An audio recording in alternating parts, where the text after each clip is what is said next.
The new studio, man cave, summer house, whatever you want to call it, it's completed, and this is the first episode of the MylesHighClubPodcast that's being recorded in here. Hey, what's happening, ladies and gentlemen? I'm your host, Myles. This is the MylesHighClubPodcast, episode number 35. It's here, as I've literally just mentioned. The summer house, it's not fully complete. The summer house is at like 98, or the man cave part is at like 98% complete. Furniture, all the furniture is up. There's no more furniture to buy. That's all up. I've got to finish the wall off and just make it completely smooth.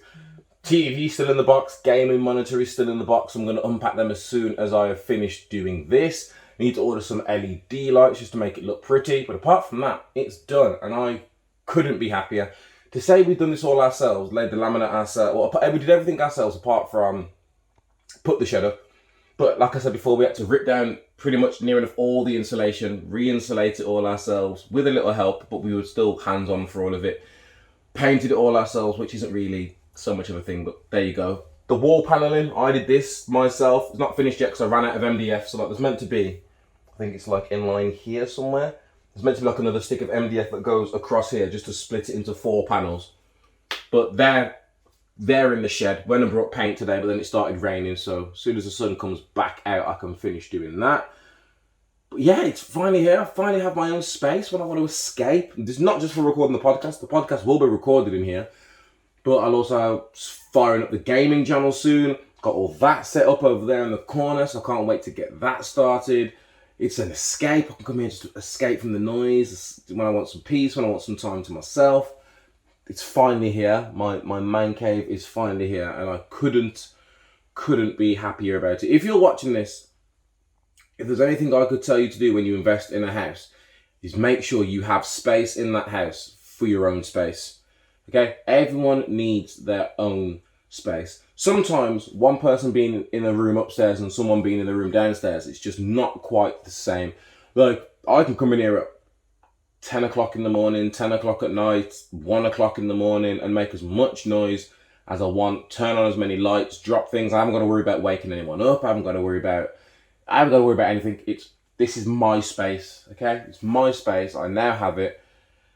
Oh, you can probably tell. I don't know if you can tell from the look on my face, but the excitement in my voice, I am happy. But how is everybody? I think last time we spoke, I was on about how I couldn't talk because I had a sore throat. The flu followed. Literally, the sore throat came the day after I recorded the podcast. My sinuses all got blocked, and the headache came. I drove down to Liverpool for my friend's stag do, living on Halls, basically. Even though I know they're full of sugar, the menthol Halls actually helped me. Cheers. Still drinking my herbal tea, because that helps with the throat. If I do sniff throughout this, I do apologise. But I'm now back on. I was gonna say I'm back on the road to recovery, like I went through some major surgery. It was literally just the flu. Wasn't man flu this time. It was just a standard flu this time. But let's get into this week's episode. This week's episode is like a What's on the Box special.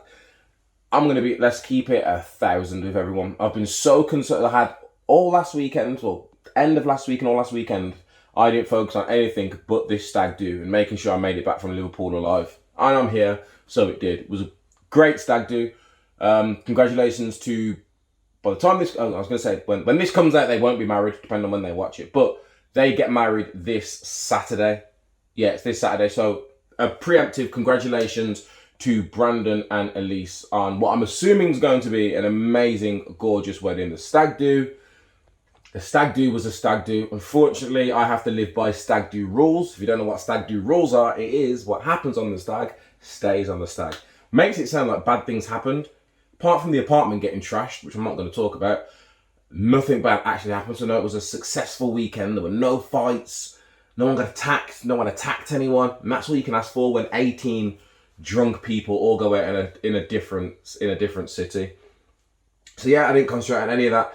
And then because I was away last week, because I was away the weekend just gone, I was telling myself, as soon as I'm back, I need to get my man cave sorted. Because if I didn't go away the weekend, all this would have been done the weekend. So it would have been 100% completed. But again, it was a stag do. It was worth it. So then I came back on Monday. I came back I must have been in my house for 10 minutes and I was like, right, come on, let's go IKEA. I want to buy stuff. So then, fun trip. Again, this isn't going to matter to anyone who doesn't live near me, so I'll just use timings and areas. So where I live, to get to the IKEA in Birmingham, it's I'd say a 30, 40 minute drive. So I just drove 2.5 hours back from Liverpool, in my house 10 minutes, straight back out to IKEA. Didn't check whether they had all the stuff I needed, but there you go. So came out to buy these sofas, didn't have them in stock. Brought the desk, brought different table legs, but the table legs I brought were the wrong table legs for that desk. So that was fun trying to set it up on Monday night. Brought the TV stand with no TV, so all that came from IKEA. But again, I'm impatient. I don't like waiting. So instead of just waiting for the sofas to come back into stock in the Birmingham branch, the very next day, I rushed through as much work as I could. Around after work, I don't know who's going to watch this. After work, after I'd finished everything I needed to do, I then decided, instead of waiting for the one to come back into stock in Birmingham, which is only 40 minutes away, I'll take an hour and a half drive to Nottingham. So then I drove an hour and a half to Nottingham just to pick up these two sofas and the new table legs and some plants, but they didn't have any decent plants. New table legs and then an hour and a half back just so I could get everything set up. It's probably again in here working till 10:30, just putting things together. And I'm just one of these people that when I want to do something, when I've got something set, I want to do it there and then. I don't want to wait, unless I have to. Like if there's no way I can get around not waiting, then I'll wait. But yeah, if I don't have to wait, I am not waiting. I'm not waiting at all. I want to get it done straight away. So that's exactly what I did. And I was explaining to one of my friends from work, because he asked how long did it roughly take to decorate all this. It took me, I think, 5-6 weeks to fully do all the decorating, which didn't help because we had to pull all the insulation down and wait. But another thing was I was only working on it on the weekends, because again, wake up, play father and work, finish work, carry on playing father, and I was just like, oh, I just want to chill. So in the weeks, I really couldn't bother to come in here and even do one coat of paint or anything like that. So I was waiting till like Friday, so that when Mila goes to my mum's, she's out my hair, I haven't got to worry about that, so me and the missus can just get, or if she was at work, I could just get on and do what I could do. So again, 5-6 weekends, but we're here. Can't wait to see how everything turns out now. But enough about me. Like I said, I hope everyone out there is well. Let's get straight into today's topics. I'm sure I've covered part of this topic before, but I watched a movie. I think I watched it before the stag do. So I watched it Friday. I'm sure it came out last week Friday. So I watched it on Friday. It is the Cruella movie. I've seen great reviews for Cruella. I've seen meh reviews for Cruella. Let me start it off like this. Before I give away any spoilers, I will start it off like this. If you watch Cruella as a movie, just watch it as a standalone movie. Forget about any of the movie you've seen involving Cruella, and just watch it as a standalone movie. It's a fun movie. Okay, it's not the greatest movie in the world. It doesn't have the strongest storyline in the world, but it's a great movie. And I think the highlight is the little battle between Cruella and her boss,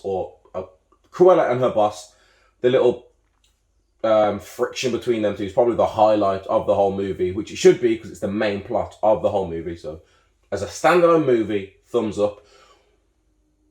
If you take this Cruella movie, as I'm sure what they said it was, an origin story, which means it's canon to either the 101 Dalmatians animated movie or the 101 Dalmatians live action movie, this film was pants.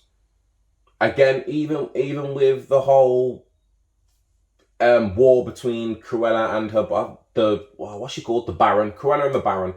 Even with it was a pants movie. Spoilers on the movie from this point. I'm not going to talk about it long because I get angry when I talk about bad films.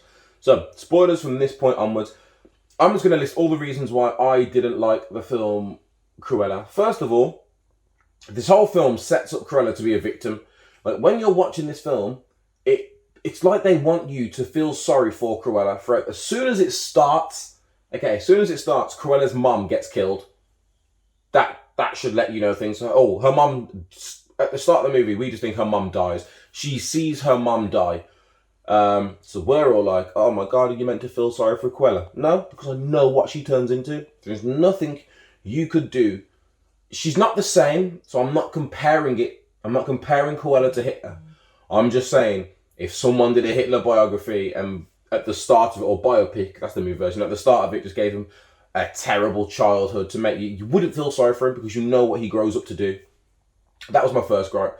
My second gripe is how they wormed Dalmatians into this movie. Cruella, or as she's called, Estella, that's another one that pissed me off. Her real name's not even Cruella de Vil. Her real name's not Cruella de Vil. Now, having the name Cruella de Vil as an alias, I suppose that's fine, but the way she comes up with it, her real name's Estella. Her mum says some line at the start of the movie about, I want you to be Estella, not Cruella. I think because she's cruel, I can live with that. The de Vil part comes because near the end of the movie, someone pulls up in a car and one of the guys like, hey, look at this car, isn't it a nice car? And it's called a devil. And he's like, no, it's called a de Vil. And then the camera switches over to Emma Stone's character. She pulls some face like, that sounds like it would be a good name. Cruella de Vil. It was just, it was one of, again, I understand it's a kid's movie, so kids would have been like, oh, that's how she got, no. For me, I was just like, ugh. But yeah, the Dalmatians, she's a little kid. She goes with her mum to some fashion show because her mum's trying to bribe the Baron. You find this out later on. Her mum's trying to bribe the Baron. The little girl, she's Cruella, the young Cruella's walking around this fashion show. She causes a nuisance. The Baron has 3 dogs.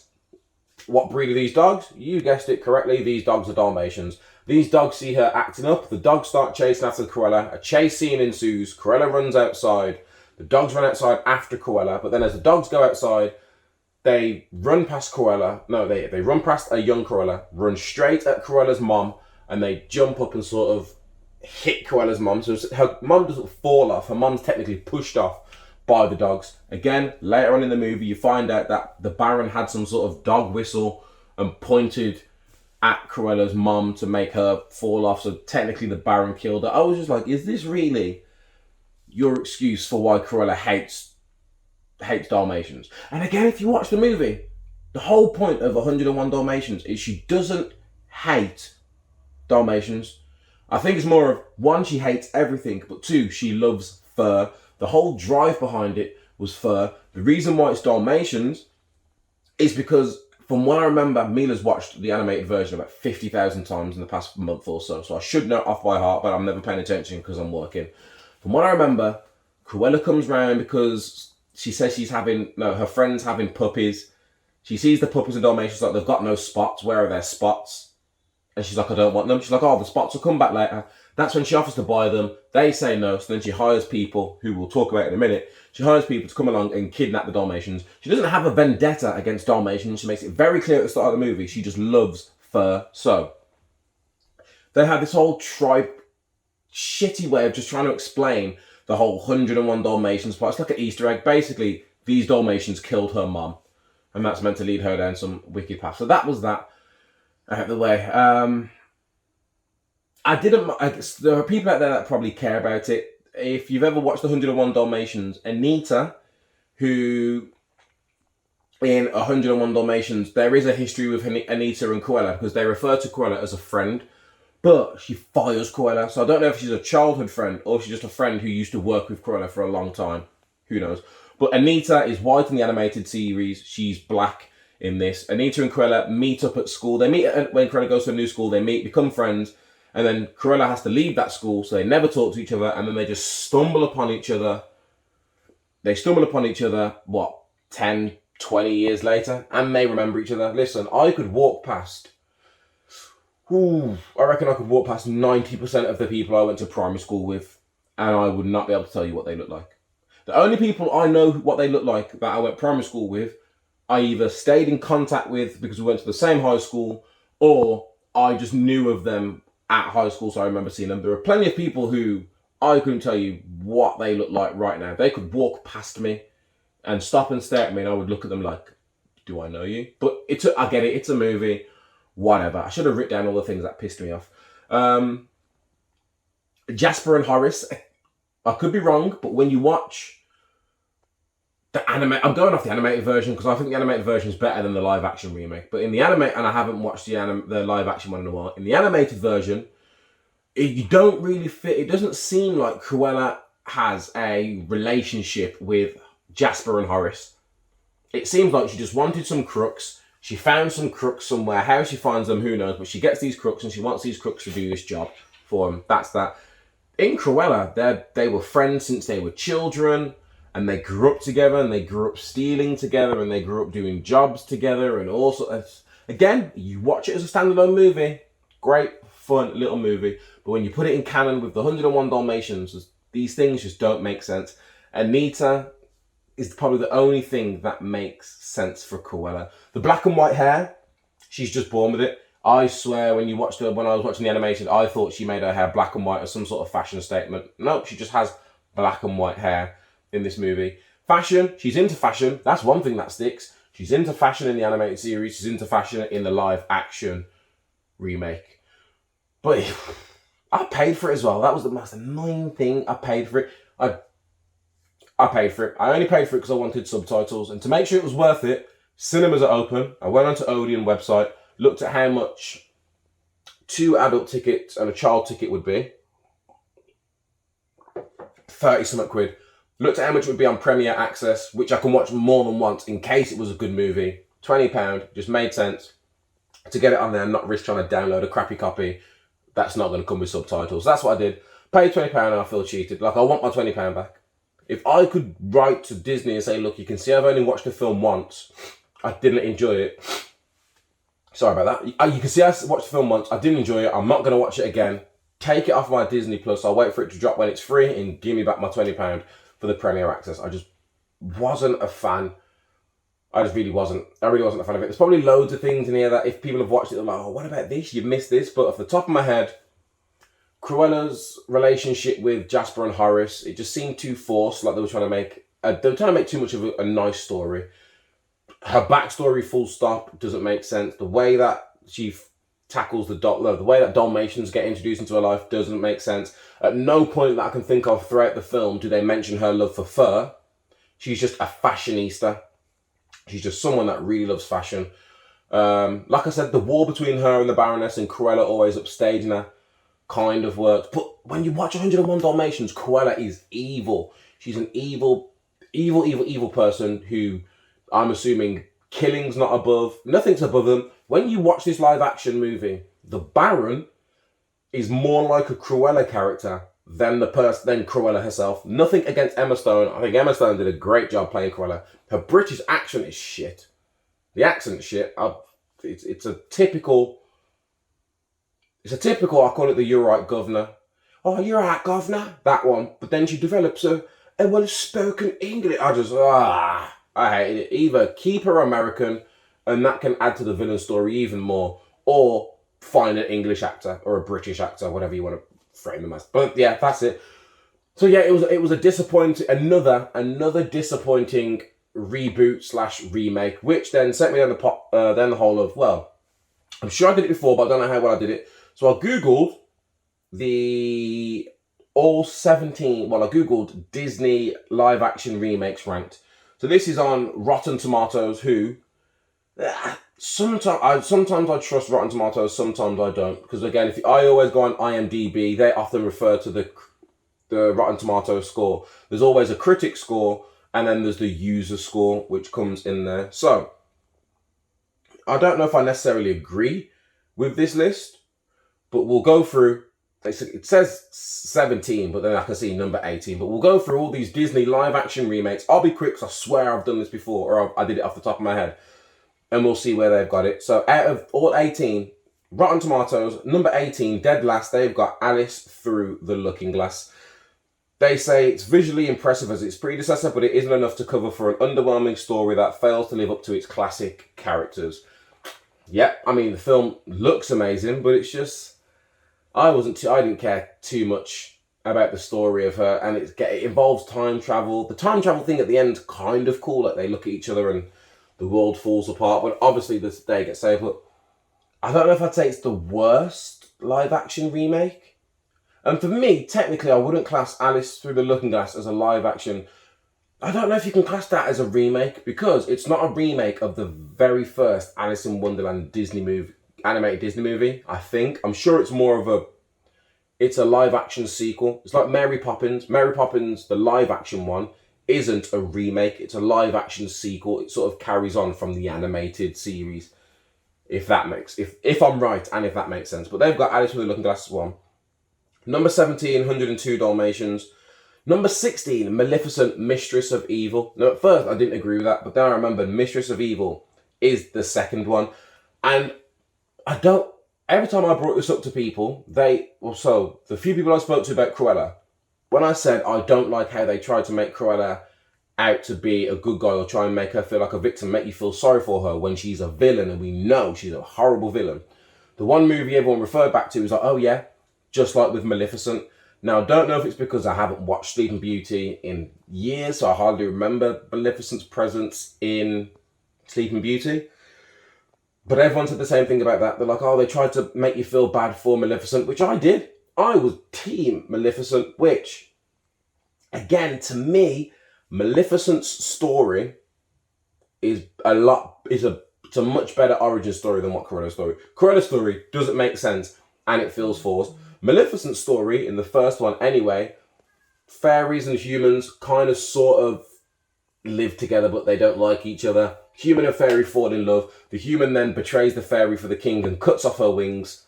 She's pissed, rages war on humanity, wants to get back at the king, can't get to him, curses his firstborn child. That is all fine. Maleficent is one of the few villains that I can look at and I'm like, I mean, she is a bad guy, but I can see what pushed her over the edge.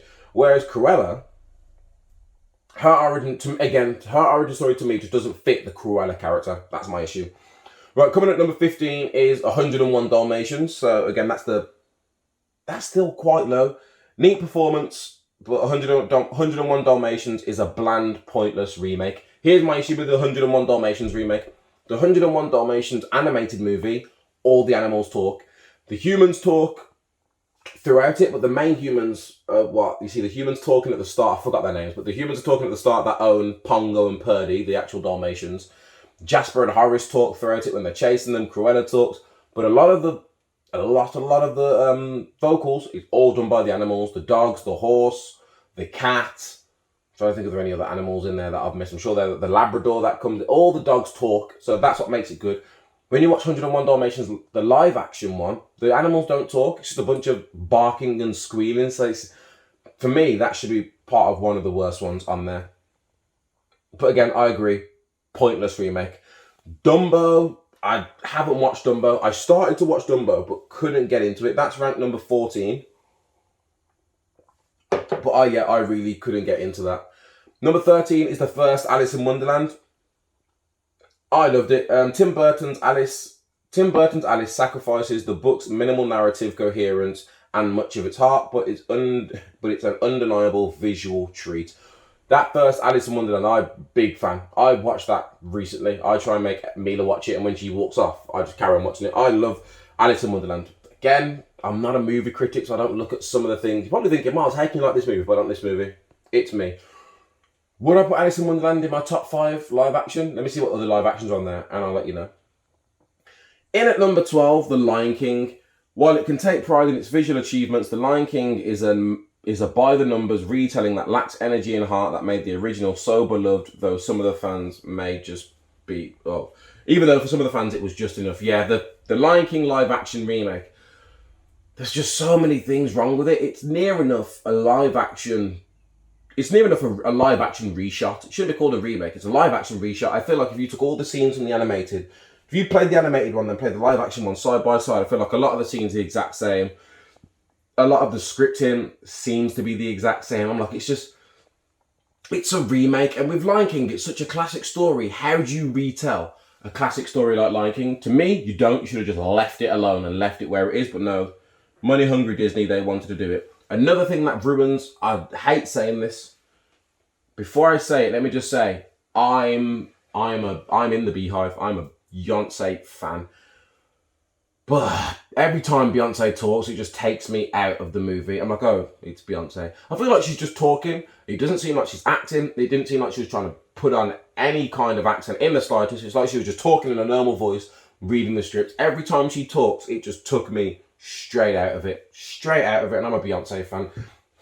Again, I was one of these people. I think I just got excited. As soon as I saw the lineup for The Lion King, I just saw all the black faces and then some of the bigger black faces that they brought. James Earl Jones back. You had Donald Glover. You had Beyonce. I was like, this looks like a really good lineup. The best thing about The Lion King to me is probably Timon and Pumbaa, which could be said for the original, but Seth Rogen? Seth Rogen as Pumbaa. It's that him as a character is great, but the whole movie in itself, to this day, Lion King is my favourite Disney movie in terms of the animated ones. But Disney movies, for me, it goes Lion King, Hercules, Mulan. We'll touch on Mulan later, but they're my top 3 Disney movies. Again, I'm not here for the arguments. There are Tarzan's amazing, Hunchback of Notre Dame's amazing, but there's just something about those 3 movies that get me. So yeah, that wasn't for me at all. Number 11, Maleficent. I spoke about that. I thought the first Maleficent movie was amazing. Number 10, Aladdin. What do Rotten Tomatoes say about Aladdin? Aladdin retells its classic source material story with sufficient spectacle and skill, even if it never approaches the dazzling splendor of the animated original. Aladdin had a lot to come back with. 1, it was animated, so you could do all those cool things with it. 2, Robin Williams as the genie. I think Will Smith did a great job as the genie. At no point does he try to act like Robin Williams did, again, because you couldn't. There's no way you were going to successfully replace Robin Williams. But Will Smith did the best I think anyone could have done at doing their own genie. Although I would have liked to have seen a Jim Carrey genie. Don't know how it would have worked, or if it would have worked, but I feel like a Jim Carrey genie could have been interesting. But again, this is why I'm not, what do they call it, a talent scout? But no, Disney Aladdin was okay. Again, it's very similar, like Lion King. It's like a very similar to the original story, but like Aladdin changed just enough. Great casting, changed just enough of the story to make it a good film. And again, it looked amazing. Number 9, Lady and the Tramp. Haven't watched the animated one, haven't watched the live action one, but that's in at number 9. Apparently it's a really good film, both the animated and the live action. I'm sure in the live action one they got rid of, I think, the Siamese cats. But in the animated one, the Siamese cats have I was going to say a Chinese accent, but I'm just going to say it's an Asian accent, and they sing an Asian style sort of theme sort of song, which was deemed insensitive / racist. So they removed it and got rid of it completely from the live action version. That comes in at number 9. In at number 8 is Beauty and the Beast. Now, it's not that I don't agree with this. It's just that Beauty and the Beast has never been that film for me. The animated one, yeah, it's decent. The live action one, again, it's decent. Emma Watson. I personally think Emma Watson was good casting. And I always go back to thinking there's going to be a generation of kids that will grow up and will know Emma Watson as Belle and not know her as Hermione. But again, for Emma Watson, to have those 2 characters under your belt, Hermione Granger and Belle, it's a pretty good rap sheet. I can see why she's given up.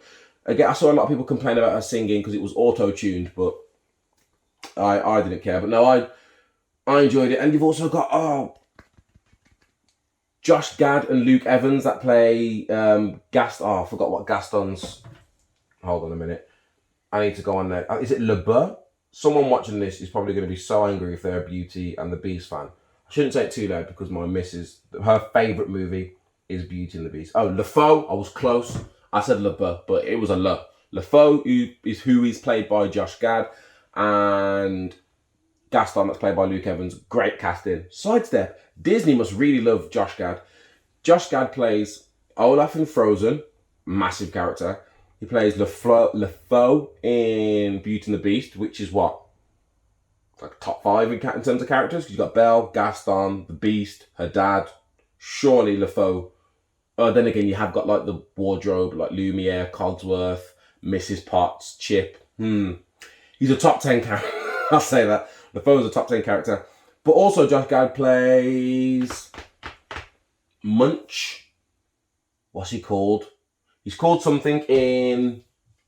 I forgot the flipping movie's called now. Hold on a minute. Hold on. Josh Gad movies, because I forgot what it's called, so I'm literally just going to have to... Artemis Fowl. That's the movie I was thinking of. Josh Gad is in Artemis Fowl. He plays the big troll. Mulch Diggums. I said Munch. Mulch Diggums. I was very close. So yeah, Beauty and the Beast comes in at number 8. In at number 7 is Christopher Robbins. I don't think I've ever watched an episode of Winnie the Pooh or a Winnie the Pooh movie. I definitely didn't watch the live action one. Don't know why, I've just never watched it, so I'll take their word for it, and then it's a really good movie. In at number 6, which I think is a lie, I don't know who wrote this, but it's a lie, Mulan. No way should Mulan, the 2020 live action remake, be in at number 6. It could have told its classic story with greater depth, but the live-action Mulan is a visual marvel that serves as a stirring update to its animated predecessor. No. Someone, I can't remember who it was, someone said that they weren't happy with Mulan because they watched it and they were like, Mulan's the main character and she hardly speaks and the focus isn't really on her. I was like, okay, I'll see for myself when I watched it. Couldn't agree more. That Mulan is the star of the animated series. She is the absolute star of the animated series. With this, I feel like she seems like a B character. Like, she's not really that important. She doesn't do that much talking. It focuses on a whole bunch of other different things. For me, again, I love the animated version. And there's so many things like the animated version. There's the 3... I feel like I'm going to have to keep getting names up of these people. I don't know if you lot listening care about the names. But I can't act like I'm a big fan, and then when it comes to trying to remember the name, I said this is my top 3, but I forget all the names. Okay. This didn't help. Didn't help in the slightest. But yeah, you had, in the original, you've got Mulan and Mushu, played by Eddie Murphy. Oh, them two together. You've got the captain. Is it Captain Lee? It is Li Shang as the captain. You've then got the 3 sort of side characters, what do you call them? Sidekicks, maybe. You got the Lucky Cricket. It's just the whole thing comes together in the animated series. Now, I will say I'm not Asian, so when they were on about doing a Mulan remake and there's like, we're getting rid of the dragon, so Mushu's not going to be in it, and Lee is going to be that character's going to be split up, so it's not going to be so much of a love interest character like it was in the animated. Again, I'm only here that no one changed things. Mulan went and changed it. I just didn't enjoy it. Me personally didn't enjoy the changes they've made. Again, Mulan is one of those movies that has come out. It's available on Disney Plus now. And again, I think I've only watched it once. I might watch it again just to see if I was wrong. But I watched it once and I was like, it's nothing on the original, which is hard, which is why I don't think people should be doing these remakes. Go think of other ideas. Or go find some more fairy tales that you can turn into a movie. Stop remaking classic movies because you can't, 99% of the time, you can't do it justice. In at number 5 is Cruella, which I think is a lie. Already spoke about it. As a standalone film, then yeah, it's a great fun film. But in terms of it being a reboot, remake / prequel, because this is a prequel because it's an origin story, it's not number 5, it's near the bottom. Cinderella, again, I've watched the animated Cinderella, decent movie. Never watched the live action one. Didn't even know if it was a Disney official live action one. And then, you've got Pete's Dragon. Oh, look, Pete's Dragon was actually a good one. Pete's Dragon was really good. Both the animated and the live action. And at number 1, which again is my favourite live action Disney movie, The Jungle Book. And it says here, as lovely to behold as it is engrossing to watch, The Jungle Book is the rare remake that actually improves upon its predecessors, all while setting a new standard for CGI. They couldn't be more wrong. The CGI in Jungle Book is amazing. How Jungle Book came out 4 years before The Lion King did, and yet the CGI in The Lion King, when the lions are talking, I just didn't enjoy it. But the CGI in Jungle Book is fantastic. The story, again, similar to the old one, but a few changes here and there. Casting. You want to talk about casting? The casting for The Jungle Book is on point. Off the top, I'm going to try and go off the top of my head before I find it. You had Idris Elba as Shere Khan. You've got Scarlett Johansson plays Car. Oh, hold on, let me get the live action one up.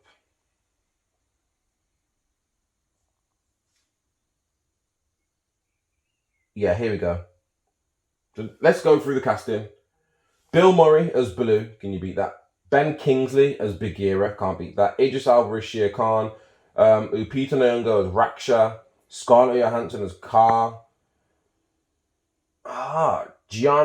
Giancarlo. I don't know how to explain him. He's the black guy that plays the bad guy and everything. But he plays Aquila. Christopher Walken plays King Louis.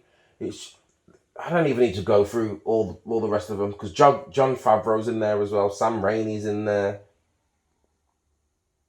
But his kids. John Favreau put his kids in there as certain things. I forgot about that. No, yeah. Jungle Book deserves to be at the top of the list. I love the Jungle Book remake. I might actually go and watch it. Not now because it's late, but I might go and watch it after, tomorrow or another time. No, later on this week, I'm definitely going to watch it because I think it's an amazing, amazing movie. So that was that, and I was like, you know what? Out of all of those Disney remakes that I've just been through, off the top of my head now, the only ones that I would say would be a success. Again, the ones that I've watched, I'll only talk about the ones that I've watched. If I don't mention it, there's a chance I might not have watched it. But of the ones that I've watched, Jungle Book, hands down, is probably the best remake. That might be it.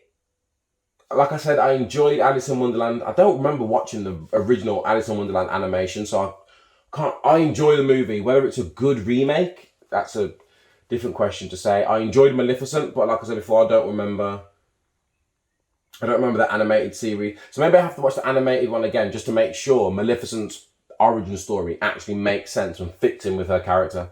Because again, like I said, her origin story, it's not even an origin story because in Maleficent, you see the full thing of what happens. Like you see her origin story would be her getting her wings cut off, but it still then goes into the whole spindle, touch the pin, go into a coma, true love's kiss, fairies, big battle. All of that stuff happens.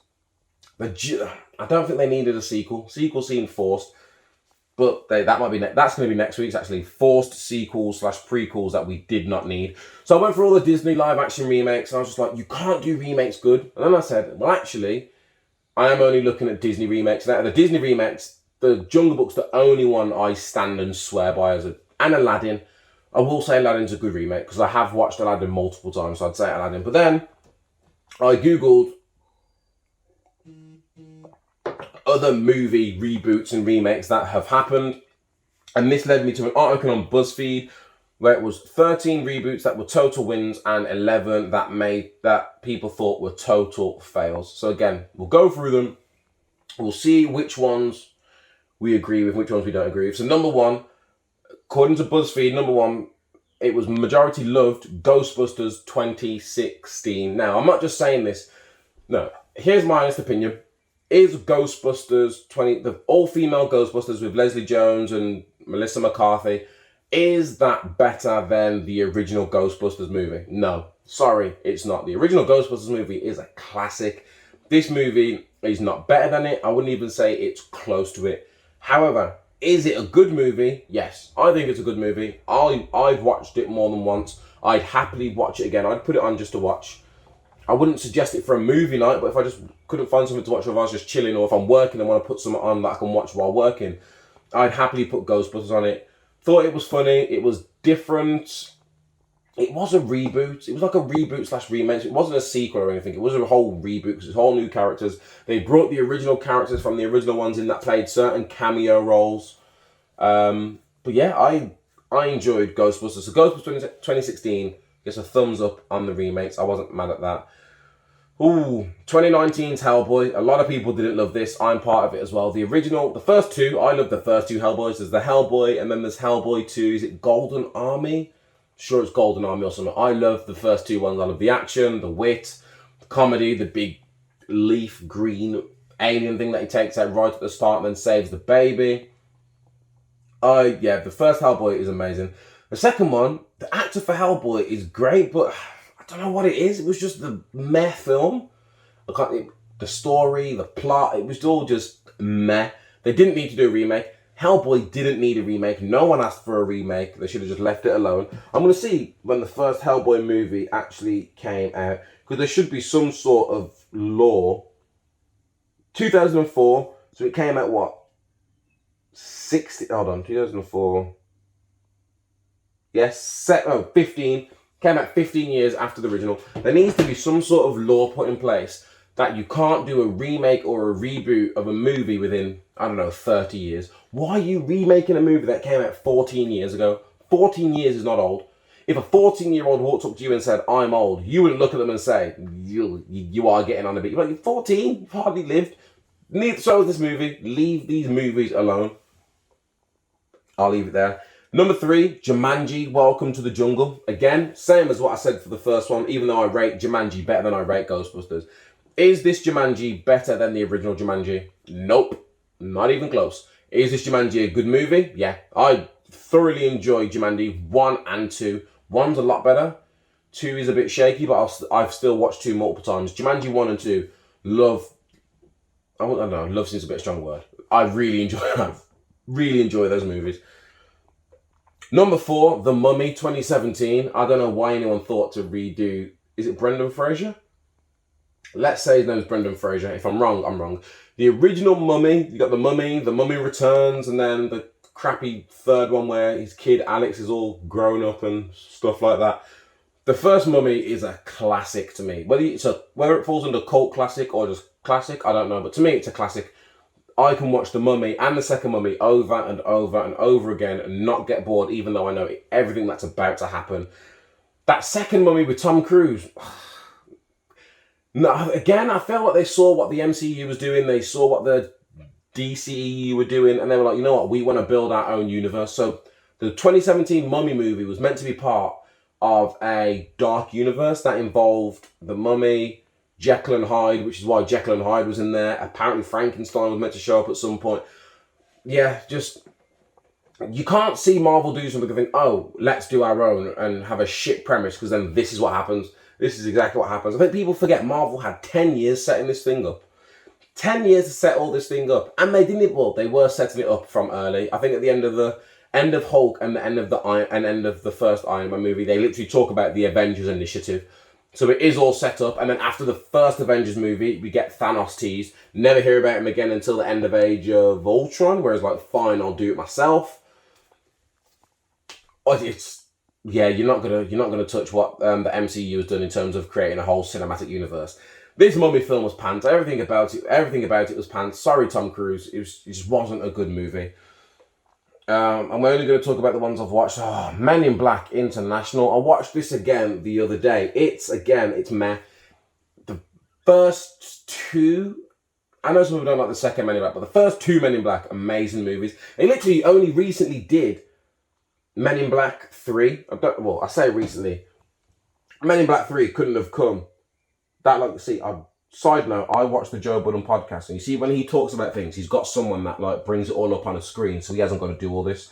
So it makes it a lot more cohesive than what I'm currently doing now. But listen, if you're watching me now on episode 35, you're used to it, so thank you for rocking with me. Once everything's all set up and done properly, my TV is going to be behind the camera, so I can just scroll on my phone and look at the TV, so I'm not blocking my voice and turning away. But back to the point, Men in Black 3 came out in 2012, and then they brought out this Men in Black, 7 years later. Men in Black International, is it a reboot? Is it a follow-on? I don't know. I think it's sort of like a soft reboot, or it is a follow-on.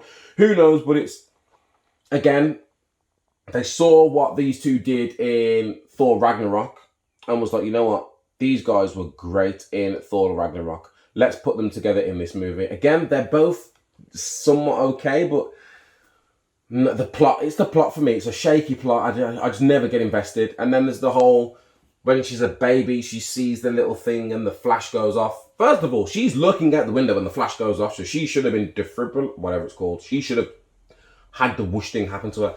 She finds some little alien thing who she keeps, somehow lets go, loses contact with this alien thing, and then Ex Machina, right at the end of the movie when they're all about to die, she's like, I met one of you guys before, and it happens to be the exact same one. He then turns on his own. It's just, let's move on. Ocean's 8's on here. Now, I want to point out, I haven't watched Ocean's 8. It has nothing to do with the fact that it's an all-women's cast, because I've watched Ghostbusters. More to do with the fact that I've never watched any of the Ocean movies. Ocean 11, 12, however many oceans there are, Pacific, Atlantic, Indian, haven't watched any of them, so I have no comment on Ocean's 8. Jurassic World, now here it's got Jurassic World, didn't love. I'm the opposite. So, Jurassic Park, amazing film. Jurassic Park is a classic. Is Jurassic World as good as classic Jurassic Park? No, not even close. Do you guys remember how scared? Do you remember how scared you was watching Jurassic Park? Well, I was, but do you remember how scared you was watching Jurassic Park for the first time?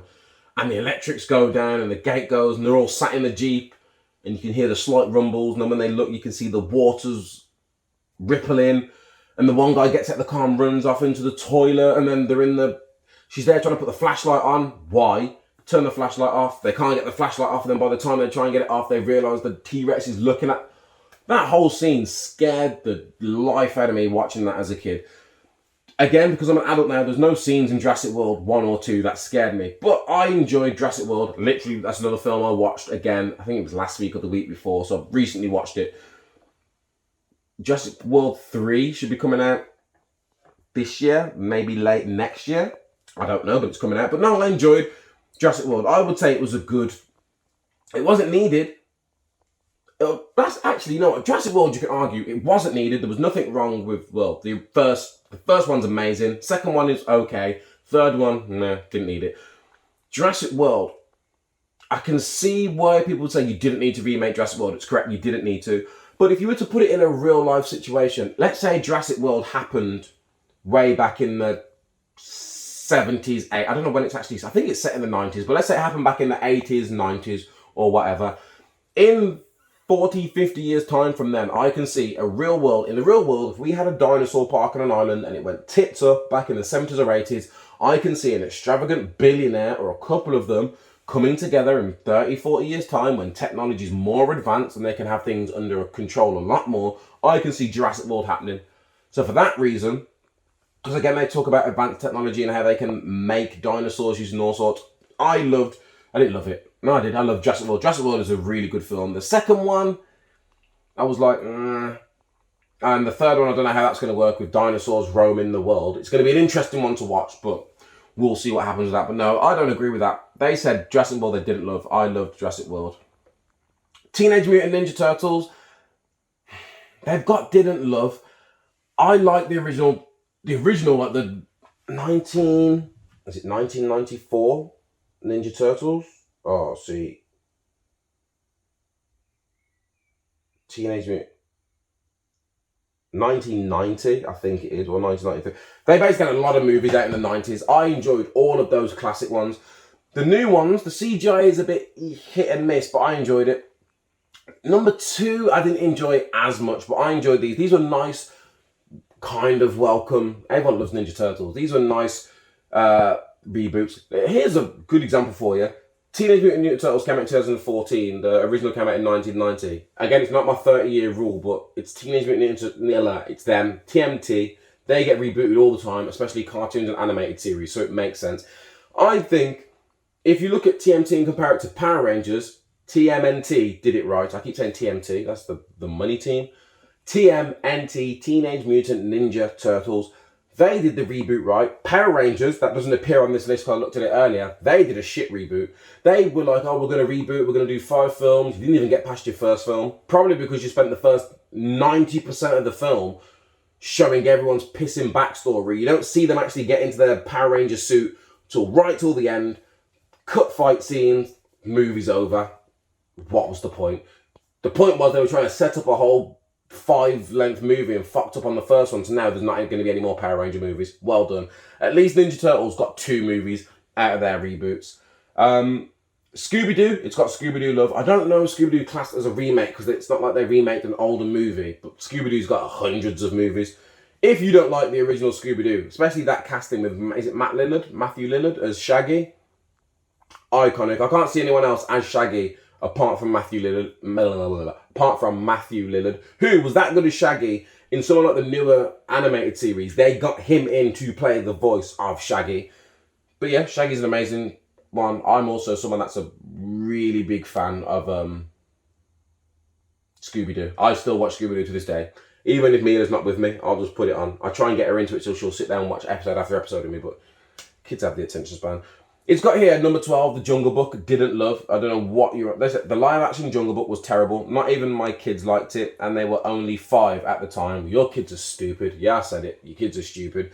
Like, Jungle Book is the best Disney live-action remake. And if I just take it out of Disney, compare it to all of the remakes, Jungle Book is a good remake. Like, it's an amazing remake. It's actually, I'd argue that the Jungle Book remake is better than the animated original.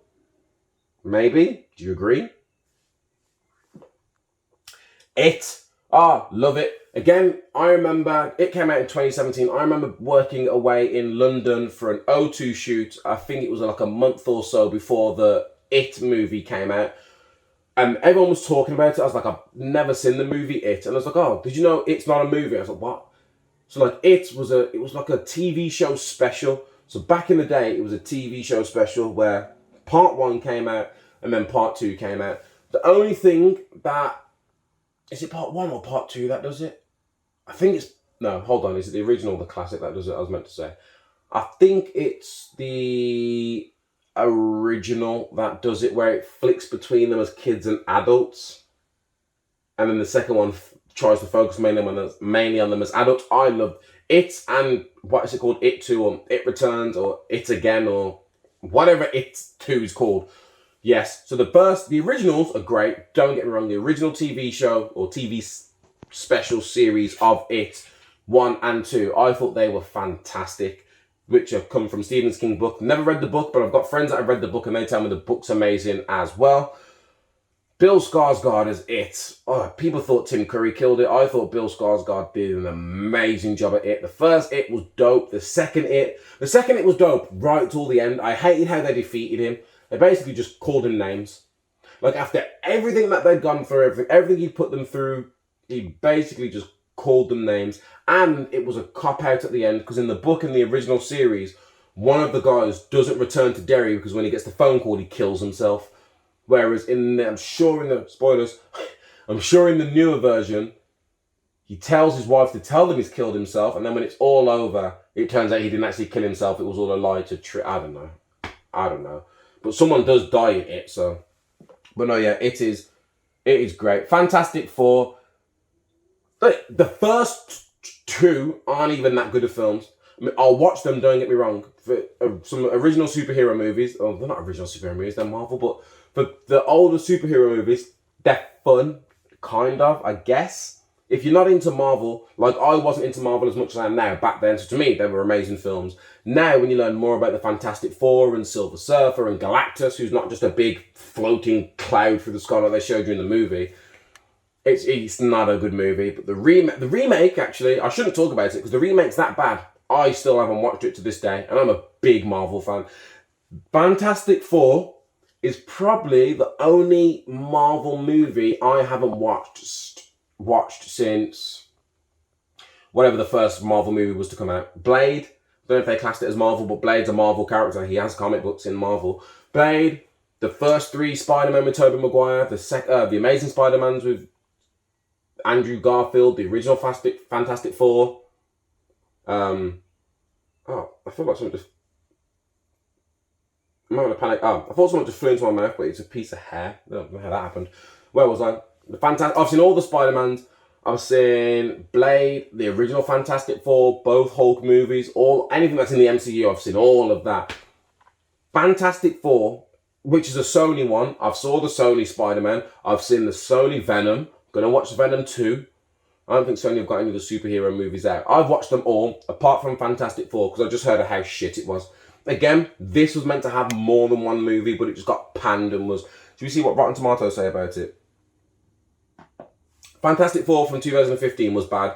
While the 2005 version wasn't amazing, the cast had way more chemistry and it wasn't trying to take itself too seriously. There was humour and at least the plot flowed well. Meanwhile, the 2015 one was dull and just a mess with writing, the pacing and the cast. The franchise deserved better, and it will get better. I get it. I know it's a money thing, so it goes way over what we as fans care about. But Sony, just give it to Disney. Just give it to Disney. Just take something from Disney like no one watches. I don't know. Go reboot some of that. Something they got on Star or something. I was going to say give them The Simpsons, but they'd never do that. I don't know. Disney, work something out with Sony. Give them something. But Sony, just give us our X-Men, please. Give us Fantastic Four. Give us all our mutants. Give us everything so we can have these things. And that goes for Universal, I want to say as well, who own the rights to the Hulk, which is why apart from the very first one in 2008, which is meh, We haven't actually had a Hulk standalone movie since then because Marvel/Disney, or Disney, don't own the rights to it. Right, let's get down to the last ones. Beauty and the Beast, we spoke about Beauty and the Beast. This place here says that they love... How can you love the Beauty and the Beast remake but not love the Jungle Book remake? Whatever. People don't know anything. Mad Max Fury Road. I actually watched the Fury Road one with Tom Hardy before I watched any of the originals. So I went back and watched the originals. Oh yeah, Mad Max. Mad Max all the way. I think it helps for me that because I saw this Mad Max first and saw what it looked like. Whereas when you watch the original ones, it looks like they're just driving around Las Vegas. Like there's roads and there's a bit of desert. It doesn't look as nice as Mad Max Fury Road do. And Mad Max is a great movie. I didn't know anything about the plot or anything. I just knew it was a post-apocalyptic world. I had to Google and read a bunch of stuff so I could understand what it actually meant and how it was, what the story was all about. And I loved Mad Max, so I agree there. Mad Max was a great one. Oh, they've got Mean Girls. It says here Mean Girls 2. Didn't even know there was a Mean Girls 2. It says technically not a reboot. It says Mean Girls 2. Technically not a reboot, I guess, but honestly, what the fuck was that? So, again, Mean Girls isn't something that needs a sequel. We'll touch on sequels. And then the last one no, it's not the last one. Tomb Raider is love.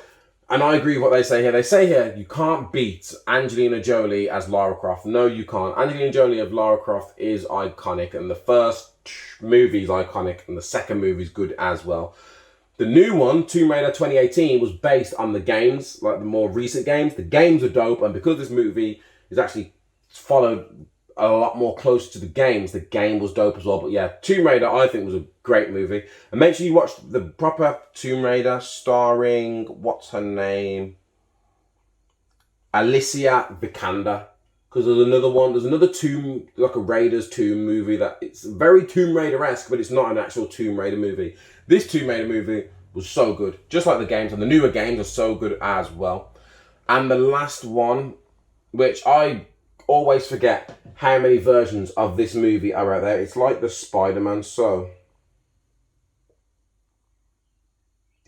I'm just going to quickly... I'm sure there's 3 lots of them. Yes. So from the look of it, you've got Planet of the Apes, which is like the 60s, 70s version. Then you've got another version that stars Mark Wahlberg. And I'm sure that was a 2000s one. Yeah, Planet of the Apes. That was a 2000s one starring Mark Wahlberg. That only had 1 movie from the look of it. So yes, you got the original one, which had 4 movies. I don't think I've ever watched any of the early original ones. Then you've got the one Mark Wahlberg one, which I'm sure I've watched that one with, because again, you had the Janet Jackson looking, or maybe I shouldn't say that, but you had that one. And then you had the most recent ones, which came out in 2011, Rise of the Planet of the Apes. I loved all 3 films. All 3, again, the third one was probably not quite as good as the first 2, but everything about it. Malfoy was in there being an idiot. Caesar, no! Talking and then running off to the, yeah.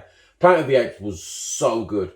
So good. I think everyone expected a bit more from that final battle, but I suppose there was only so much you could do with spoilers, dying at the end and all sorts of things like that. But no, that's the one they've got right. Rise of the Planet of the Apes, such a good movie, such a good movie. Can't go wrong with it. And that was literally where I got to at the end of that. And you're probably thinking, Martys, you just talked that long about remakes. Yes, I should have just done a movie podcast. I literally should have done a movie podcast, but it didn't seem like a movie podcast would work, considering it was the middle of lockdown, cinemas had all closed, and everything like that. But yeah, I don't get people that don't like movies. Like everyone, I don't know how you don't like movies or TV shows. I'm not saying that you have to dedicate your life to it, because I don't. I'm not saying you have to watch a movie or a TV show every day, even though I probably do watch TV every day. Like I can't imagine a day of not watching. That's a lie, actually. The weekend of the stag do, I didn't watch TV. We didn't watch TV once. The TV was turned on twice, and that was so I could play the Switch. But not once did I stop and think, oh, I want to watch this or I want to watch that. I was just having a good time.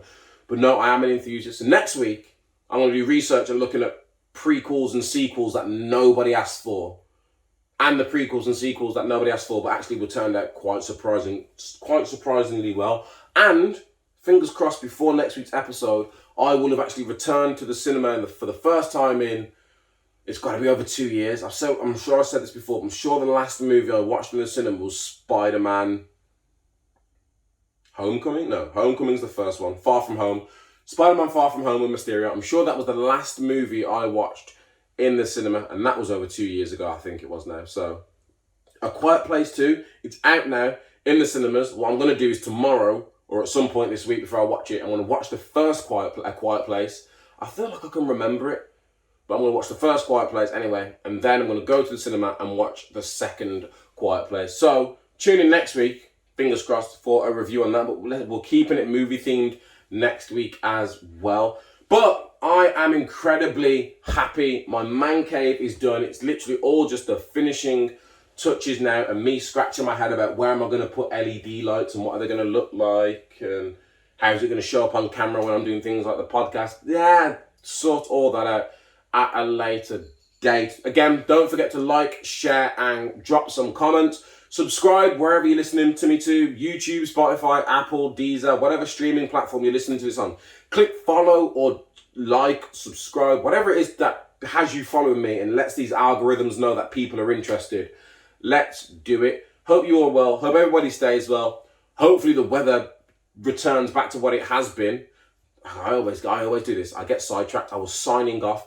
It's been sunny since what, Friday? Friday, Saturday, it's been sunny. I'm talking like hot sun all day. Monday, Tuesday. Wednesday comes. Today's Wednesday that I'm recording. This morning was hot as anything. All through the afternoon, it was hot. I left the house and went to Aldi. I got out my car at Aldi. I was like, oh, sun's not as bright as it was. Went in Aldi, came out Aldi, shit was grey. By the time I got home from a 2-minute drive, it started raining. And now I'm looking at my windows and the clouds, there's clouds. So hopefully they go for tomorrow. But, yo, it's summer. I just want 3 solid months of sun. We don't need rain in the summer. I don't want to be that person. I don't want to have like a 3-year drought. And then people come back to this podcast like, Myles, remember you said we don't need rain? Now look, no, obviously we need rain. But for the summer, nope, it's not needed. Or rain at night. Rain at night when no one's out and no one needs it to be sunny. But during the day, just give me my sun. From 9 till 9, I'll be happy. Or 10 till 10 for the late birds out there. But to give me a nice 12-hour block in the day to lap up and enjoy the sun and get some vitamin D. But I'm babbling. I've been Myles. You guys have been watching. This has been the Myles High Club Podcast. Until the next time, peace.